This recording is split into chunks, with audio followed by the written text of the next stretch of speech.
Hello, and a very warm welcome to this brand new channel, Intimate Reflections, with me, Paul Fortman. Inside this channel, we're going to be exploring the mind, body, spirit, and life itself. I'm also going to be speaking to people who've been in addiction and recovering from addiction, amongst many other things. So I hope you enjoy it. Sit back, relax, and thank you for watching.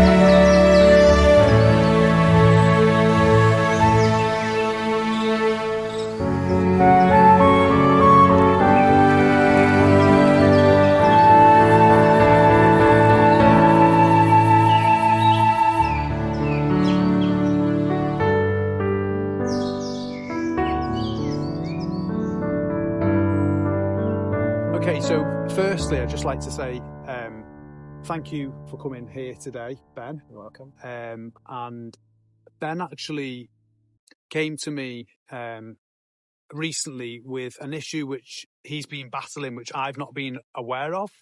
And we have decided that rather than just chatting about it on our own, that we speak very openly and honestly and share Ben's experience so far with where he's come from and where he's now up to. So if you want to kind of tell us, Ben, like firstly, what this issue is that you have been facing, fighting to date, you know, what is that? Throughout my adult life, I've had issues with substance abuse, so mainly predominantly alcoholism, and there's been dry goods in there, so there has been drugs, but that's mainly as a consequence of using alcohol. It was never kind of in isolation. It was always as a result of drinking. And I've been in recovery for a few years now. How many years have you been in recovery for? I've been in Alcoholics Anonymous. It's a fellowship to help people that have got problems with alcohol. And sorry, is that like a 12-step? Is that the 12-step program? That's a 12-step program. So right, we engage in a 12-step program. It's down to the individual whether they want to go down that avenue. I have done, and there has been benefits in my life as a result of doing that. And I've not drank for 6 years. Been in recovery, been in recovery for 8, but I didn't really have that that desperation to stop drinking. So sorry to sort of jump in there, but that sort of leads me, I guess, really to my real first question. Okay. What is it, Ben, that kind of, for want of a better word, motivated you to say, do you know what, you know, I'm in this situation, I basically can't stop drinking, and I need to sort it out. Like, you know, there's so many people out there who are, you know, suffering in silence. What is it that made you be that person who's going to go, you know, I've had enough of this, I'm not doing this anymore, and I'm going to stop? What motivated you? What was your driving force to elevate yourself onto that level where you now have sought help and self-healing as well? Well, when I got to recovery, it was quite fast tracked in the sense that I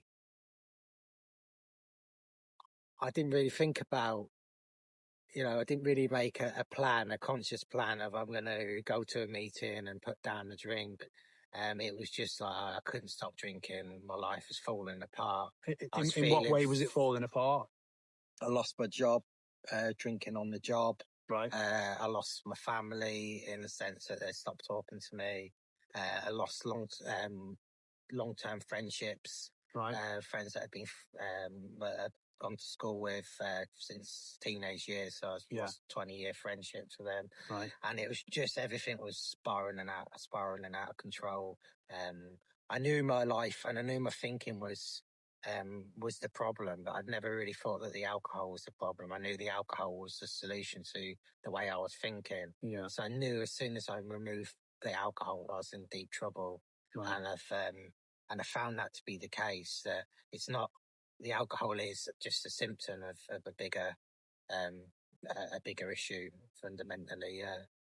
So when you mention the people that I guess fell out with you, turned their backs on you, however you want to talk about it, whether it be family members, friends, like,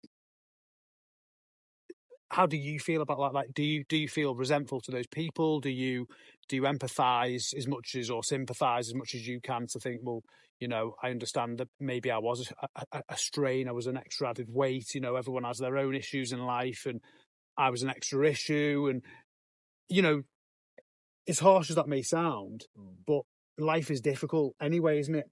And do you feel resentment towards them, or do you kind of understand why that those people may have turned their backs on you? Or opposite, do you think, well, no, actually, they shouldn't have turned their backs on me?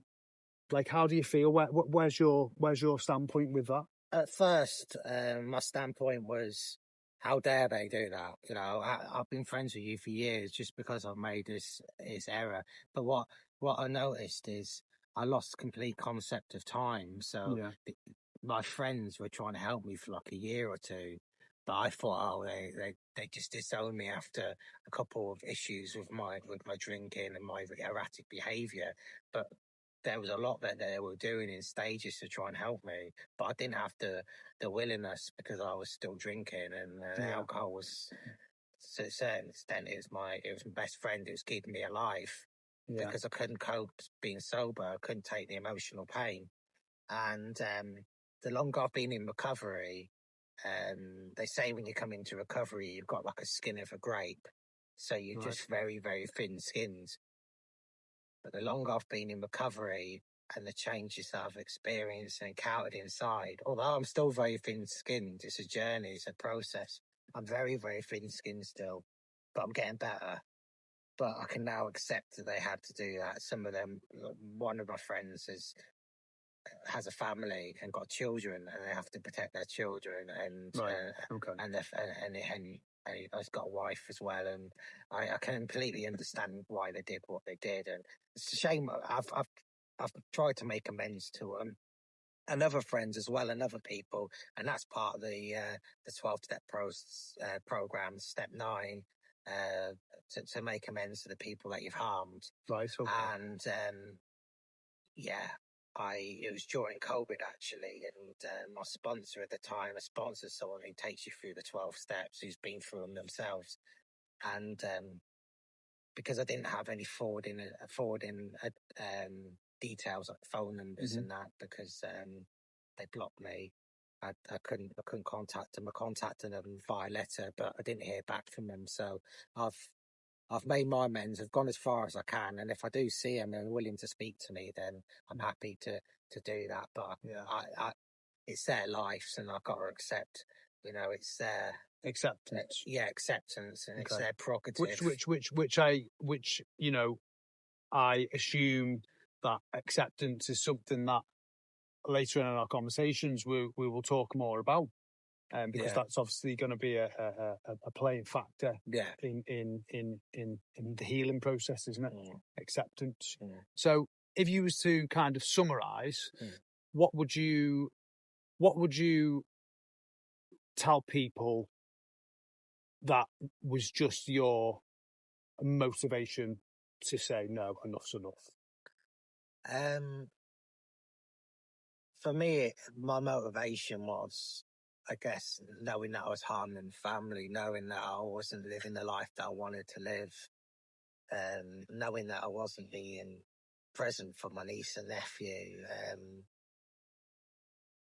So and just knowing that even though I had such a low self-esteem and no self-respect, yeah, there was just a part of me was like, despite the things that I'd done, I do sort of, I did feel deep down that I deserve some sort of life, regardless of the actions that I've taken. So for me, I think the point was the pain just got too much, and it's getting to that point of surrender. Like, I need help here. yeah, sure. So I think maybe, like you just said, surrender, Yeah, loss, yeah, yearning for what could be and what yeah, should be, and also recognizing what can be as well. yeah. You know, and I assume that, you know, when a person is in that mire and they can't, you know, seem to get themselves out, there is a great yearning for, you know, Yeah, the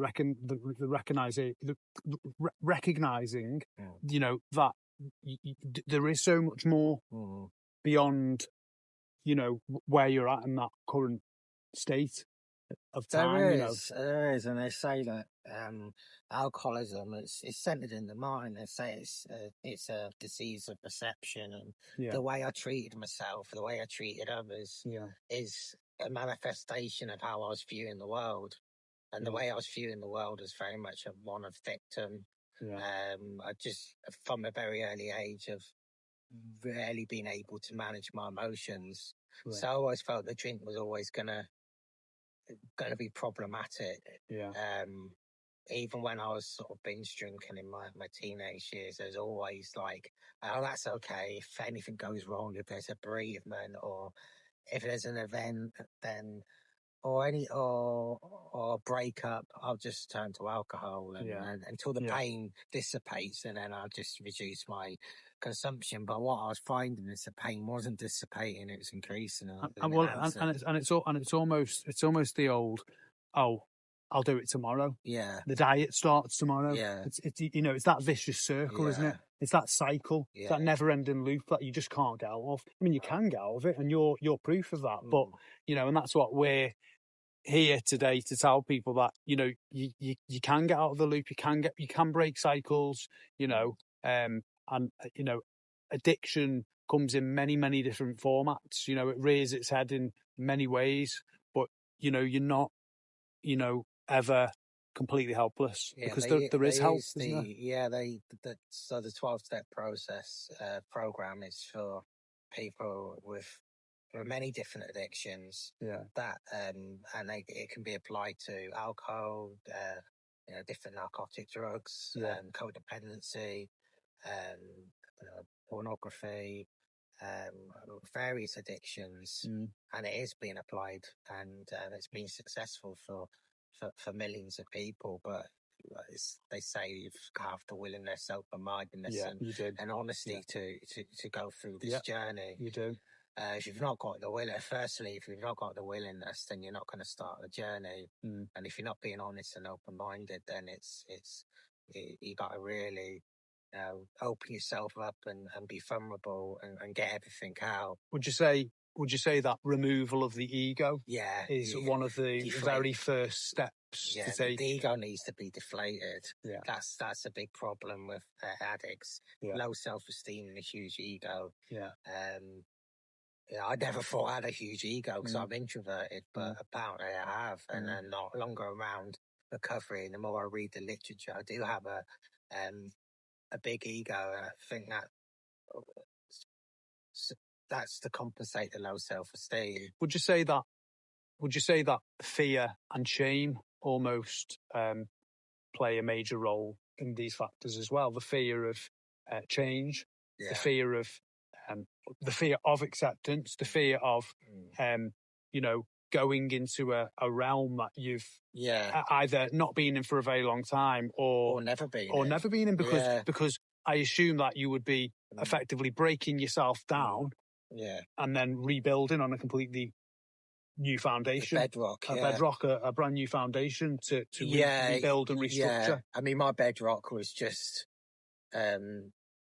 it was soft, you know, and you couldn't have any building on that bedrock because it was just sank. And and that's how I've been living my life. And by living this a spiritual solution and applying the spiritual tools of recovery, it allows us to become more comfortable in our own skin. So then it disperses really any requirement or need to pick up that drink or drug or behavior, because they use, like I say, it's not just drinking and drugs, it's behavioral issues sort of looked at in on 12-step programs as well. How you view the world, say like codependency. So it's not just about the alcohol or the drugs. So that kind of brings me to reach a point to the next question, which is, what would you say so far, from the very beginning, obviously right to this point now, what has been your biggest challenge, or what have been your biggest challenges during recovery? I'd say my biggest challenge was actually having the willingness to engage in the program, the 12-step program, and actually having faith that if I take on the suggested things that I can change within, because they say it's an inside job, and it very much is. Nothing externally is going to fix that void, what I feel within. That's what they say, a spiritual malady, the hole in the soul. So for me, I've almost got so conditioned living with pain, internal pain, that I've just ran with it. So for me to, I guess that's part of addiction, for me to actually heal and feel good within my own skin, it's not very, for me, it's not organic. It's not something that I'm used to. So I've always been living a life of self-sabotage. Well, when you're mentioning internal pain, self-sabotage, would you say that those factors are something which, when you really kind of strip it down to its bare bones, would you say that actually there was part of you that enjoyed that was like your comfort zone? Like, was that your go-to place to live in pain? This is my life. I'm kind of worthless. What's the point? Would you say that you was in a headspace where you had gone so far down that rabbit hole that you was now in a position where it was just easier to live in pain, to turn to the bottle, and that was kind of the end of that? Yeah, I'd gone so far down that rabbit hole that I had absolutely no self-respect for myself. So the longer I was drinking, the more I was drinking, the more consequences that had happened as a result of my drinking. And sorry, I was just able to live with that pain. Well, the consequence really was loss, wasn't it? Yeah. You know, when we really look at it, it was loss. That's the consequence, isn't it? Of addiction is loss. Yeah, definitely.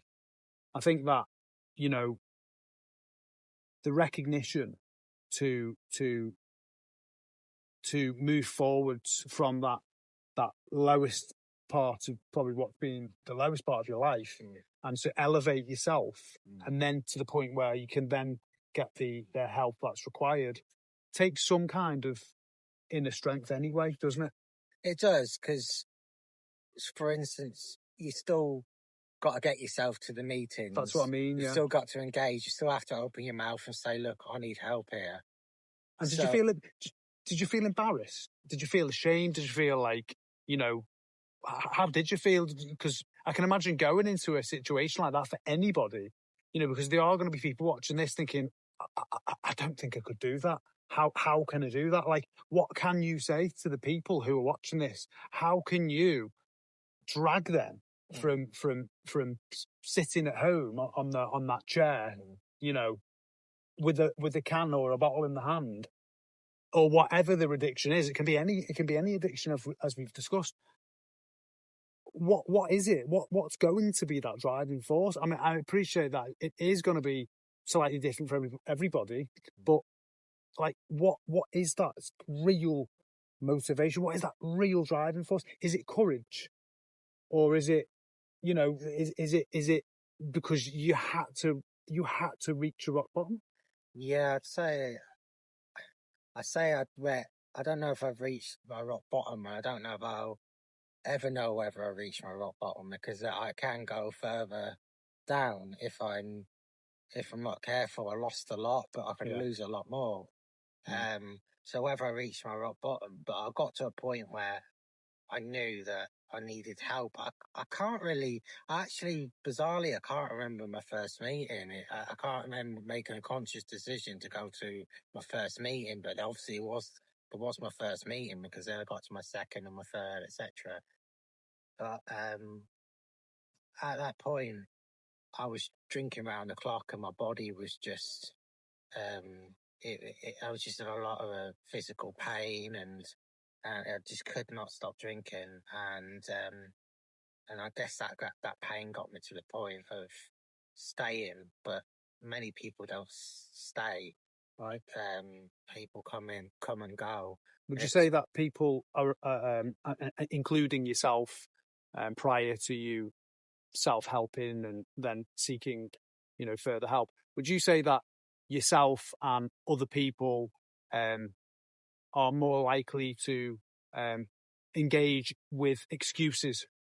There's always an excuse as to why they're not going to, you know, go this week, or why they're not going to start to get some help, or, you know, why they're drinking because my life's been so terrible and this is all I've got, and, you know, I this and I that and I the other. Would you say that there seems to be a whirlwind of excuses which seem to become a theme in this kind of pattern?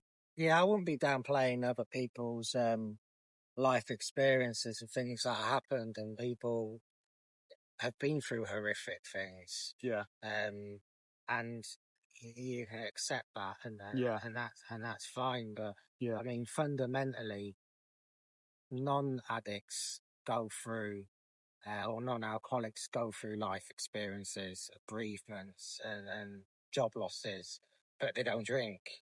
Right. I think that's the difference. We all think we're unique when we come in. We think, things that happen to ourselves far succeed what happened to perhaps other people, but then Yeah. you realise that there's people in recovery that have got really good recovery, that have been through far worse than what I've been through in life, and they're happy and they're content and they're able to deal with life. But even though I know I agree with what you're saying completely, but also I think there's also the element of you only know your own pain as well. So there's the problem again. Therein lies the problem. You can be, I guess, even removing any kind of addiction. Let's call it loneliness. You could be sat at home lonely, which we've all felt and experienced in our life. But there could be a million other people out there. Well, there are a million other people out there lonely at the same time in their four walls, but you still only know your own loneliness. You still only know your own pain. And going back to addiction, alcoholism, whatever it may be, that in itself is loneliness, is it not? Yeah, it is loneliness, and you don't have to be suffer from addiction to be lonely. No, you don't. You can be, you could be a non-alcoholic and suffer that intense inner void, that hole in the soul that nothing can fill. And people chase other things, don't they? Of course they do. Money, promotions. You get that promotion. Chasing the dragon. It doesn't have to be drugs, does it? Yeah, you get chasing the dragon. You're on that hamster wheel, like you're on that hamster wheel, going for it, you know. And then you pop out the other end of the wormhole and you're 70. And you get that, you get that nice car, and then you see your neighbour gets a newer car, and then you get resentful, and you have to get a newer. And it's just there's a lot going on. And you just. Brilliant. So I think people do. Fix. I think many of us are addicts in one way or another. Whether it's if I get this promotion, it's going to fix me. If I get that wife, it's going to fix me. If I have an extra child, it's going to fix me. If we go on holiday, it's going to fix us. If we get married, it's going to fix us. There's so many fixes. But where is the fix, Ben? Is it externally or is it internally? It's an inside job. Okay. So, how has your life changed since you stopped drinking? What has changed in Ben's world? In terms of internally, I feel calmer, and I don't react as much, and so I don't seem to lose my temper as much generally. But I do. Why? Sorry to jump in there, but it might be a question people may want to know. What was causing you to lose your temper? What was your trigger? What was that thing that was making you angry or irritable? Was it the alcohol that was making you feel pickled, irritable? You couldn't engage with life. So if somebody from, the external world other than your own internal world kind of interjected in any way, would that then trigger you and make you feel angry towards them, or was it just towards the world in general, or was it towards yourself? Yeah, fundamentally, I think really it was towards myself, really. But I blame other people. I blame the world, how the world was, how other people are. But really, the anger was towards myself, and I think under that anger, there was a lot of shame. Okay. So then I played the blame game. Okay. Back of that, which I guess is the easy way out, isn't it? Yeah. The scapegoat. Scapegoat. It's easy to blame everybody else, isn't it? It is. but- Family, friends. Yeah. But the most difficult thing to do is to take responsibility. Yeah, accountability Yeah. for your actions, and Yeah. you get to a point where you're in recovery and you're realizing maybe I am a bit of a problem here. It's not other people. Maybe it's me. Maybe I have got a problem. But do you think, being kind to yourself, do you think, upon reflection, that actually maybe it wasn't all your fault? Maybe other people did play roles in your demise at that time, or where part of the problem leading up to, whether it be from your childhood, from a relationship they may have had. It can't all just be your fault, or can it? I've just got to say I have to clean my side of the street. Yes, Okay. because if I start going down that avenue of perhaps I'm not 100% at fault here, then I can start getting resentful and try and justify things and go, oh, perhaps yeah. I mean, do I believe I was 100% in the wrong? No, but I'm willing to accept the things I've done that were wrong and to make amends on the back of that, and that's yes. So I can't control other people and how their actions. No, and I agree. And do you think that with you taking, for the purpose of the exercise, full responsibility, like say whether or not it was all your fault, the build up or not, do you think that doing that in fact makes you a stronger person, makes you a better person, makes you more of a man or a woman, if it's a woman who's in the same situation? Do you think that actually by that kind of self-reflection, not casting blame onto everybody else but yourself, do you think that really in fact does make you a stronger person and makes you a better person? I don't know if it makes me a better person. I mean, that's not for me to judge. I think by taking accountability and making amends, I've done everything in my power to say, look, I was wrong. I shouldn't have done the things I did, but I'm aware that I have done the things I've done, and I've looked at that with my sponsor by going through the 12 steps. and I'm here to apologise. And I think whether it makes me a better person or a stronger person, I just think it gives me that peace that I've cleaned my side of the street, regardless of how other people react to my actions and making amends. You mentioned something there, a word, and you used the word apologise. Do you think that maybe you are owed an apology? And I don't mean on a superficial level. I mean on a more deeper spiritual level. Do you think that you are owed an apology or not?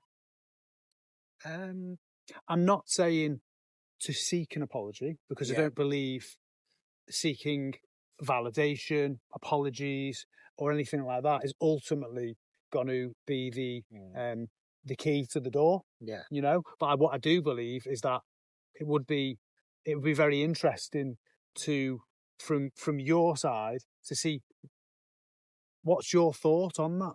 Like, do you deep down feel like there are people who owe you an apology? I feel that there's other people that are suppressing their emotions, that have caused damage, that have maybe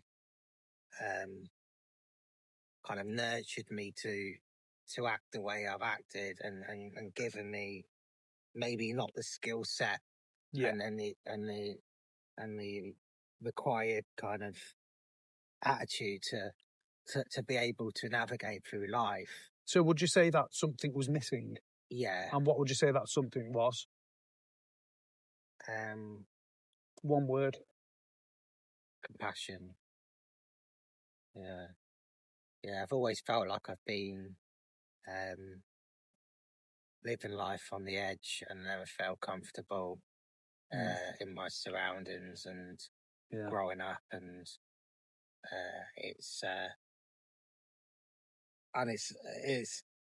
probably fed the fear. Although I've always felt fearful, I think it's fed the fear a lot as well. It would be interesting. But really, it's hard to know how much events that have happened in your life have affected you, and how much. Yeah, it's very difficult, isn't it? It's like a hydra. Yeah. It's like a head and a head and a head, and you chop one head off and two grow, and then you chop the two off and four grow, and it would be interesting to anybody to in the comments to maybe say what they feel was missing in their life to create the monster within. It would be interesting to know, like, what's your missing piece to your jigsaw. I'll be very interested to know, and I think Ben probably would, wouldn't you? Yeah. You know, is it compassion that's been the driving force behind what's happened to you? Is it lack of love? You know, empathy? Is it lack of support? You know, maybe your caregivers growing up, have they kind of not shown up in the way that they should have? Was you abused, whether it be physical, sexual, mental, emotional? What was missing out of your life? And I would like people to just sort of like chime in there on the comments, just so I can sort of know, really, because it is something that I am interested in to know. Well, thanks for that, Ben. Thank you very much. So, Ben, during this process of, psychological healing, emotional healing, physical healing, and spiritual healing, what have you learned about yourself? Because you've been at the bottom of the ocean. You're trying to get on top of the world.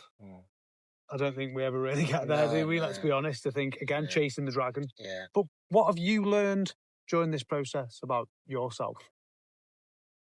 I have a very addictive and self-destructive nature as a human being. I take things to the extreme, all or nothing thinking. Do you think that's partly ego-driven? Yeah, I think it's partly ego-driven. maybe putting too high expectations on myself, getting sucked in with the external world, that hamster wheel of trying to achieve, but not really having the inner strength to succeed in the ways that I'd like to succeed, because of the personality that I have, and who I am as a person. I think I've put too much pressure on myself in life, and as a consequence of that, it's led to my own demise. So, I am going to wrap this up now for part one, and we are going to have a part two. But the one last question I did want to ask you, Ben, was what advice would you give to somebody who is struggling right now with addiction, that is feeling alone, that is beating themselves up over it, and maybe they're being secretive, maybe they're not telling the partner, maybe they are alone, like literally alone. I mean, you don't have to obviously be physically alone to be alone, do you? It's you can be alone in a room full of people. Of course you can. So, I mean, what message would you send right now to those people? Like going back to the previous question, is knowing that as addicts or alcoholics, that we're not well people, and but there's no need to be alone anymore. There's groups, there's online meetings as well. Online recovery meetings that are around the clock. So before you even engage and go to we call them brick and mortar meetings, local meetings, physical meetings, you can actually go on to online meetings and actually hear the message and hear other people on the same journey. You get people who are brand new into recovery, up to people that are years and years sober, 30, 40 years sober, for instance. So there's a big spectrum of people are all on our journeys, and people have different recovery lengths. And so, there's so much support out there now with how technology is, and the amount of meetings springing up all over the world. I mean, there's recovery meetings in over 150 countries. So it's geographically spread, isn't it? Yeah. But if I was, looking now for some help, like, okay, so I'm at home, I've got a can in my hand, or a bag of cocaine, or a line of cocaine, or whatever, and I know that I need to get out of this cycle. What do I do? Like, what do I do? What's the first thing now to do? What can you tell that person now who only knows their own pain, who is living in loneliness, in isolation, in regret, in resentment, in denial? What can you tell that person right now? What is the first thing to do right now? I think you've got to admit to yourself you've got a problem. So admit to yourself. So admittance of just like you've got a problem. It's almost getting to that point of desperation. So let's rock bottom. I've got a problem here. Let's run with that. They've already now reached that point. They've admitted they've got a problem. They may have admitted they've got a problem during listening to this already. They may not even go to part two. They may just be like, do you know what? I'm just going to do what I need to do. This could be enough. But let's say they have admitted. Let's say they're not in denial anymore. So they've gone past that. They've jumped that hurdle. Okay, so what's the next thing to do? So what you can do is, what I'd recommend is try an online meeting. There's 24-hour recovery meetings, what can be found via Google. Can you name one of those right now? Yeah, so there's a 24-hour international AA meeting, and I think there's an NA meeting for Narcotics Anonymous. So they just type that into Google, like Narcotics Anonymous or Alcoholics Anonymous, and they put it into Google. And all the information's there for the contact. All the information's contact, and because some of these meetings are open as well. So essentially that means that you don't have to be an addict or anyone in recovery for going. So Yeah. a family member can sign in and listen. Is this for people who are suffering because of their living with a partner? Yeah. Right, okay. So there's another fellowship for that called Al-Anon, and that's for people. Al-Anon. Al-Anon. Yeah, Al-Anon. Yeah, Okay. and that's for people that are got parents or siblings, partners that are struggling with addiction. So there's loads of help out there. Because I think that is something that's overlooked, isn't it? Definitely. Like, we all suffer. It's a ripple effect. It is, absolutely. The pebble. Yeah. So I'd recommend that. You can call the helplines if it is AA or CA, Cocaine Anonymous, NA, Narcotics Anonymous, and find out where your local meetings are. You can find them out on Google search. So they all are quite geographically localized as well. Yeah, you get more in a city, of course, but within the UK, they're pretty widespread. But did you mention at some point that they do online video calling or over the telephone or that kind of thing? Yeah, you can call up the helplines and they can offer you advice about your drinking. And can you get any help on the phone? The helplines, they generally are to direct you to local meetings rather than actually offer assistance on the phone, because they recommend it's best to get face to face. Yeah. Right. Okay. Yeah, so that's what would be my recommendation. But for someone who's struggling with anxiety, that's what I was about to ask. To dip your toe into recovery, it is good to perhaps go on an online meeting just to see what's being said. Okay, so thank you very much, Ben. We're going to wrap it up here for today, guys. You have heard it here from Ben. He is a self-professed, you're not a recovering alcoholic, are you? We'll say we're recovered if we're working this stuff on a daily basis. So we're recovered one day at a time. I think you've done extremely well. I think you've done extremely well, and I think Ben is a shining example of where you can be and where you can get to. And you've heard it here. There is help out there. If you are lay in bed or sat on your sofa at home, and you've got a can or a bottle in your hand, or like I say, any other, pick your poison, what it may be, there is help. And please, don't forget to like, subscribe, share, comment, hit the notification bell, because there is going to be a part 2, and I am going to be asking some quite in-depth questions to Ben. And I think that anybody in this situation will probably want to hear what I've got to ask and what Ben's got to say. And Ben doesn't even know what the questions are himself, so he's probably going to have some anxiety now, aren't you, Ben? Yeah. But thanks very much for watching, guys, and thank you to you, Ben. Thanks, Bob. Take care.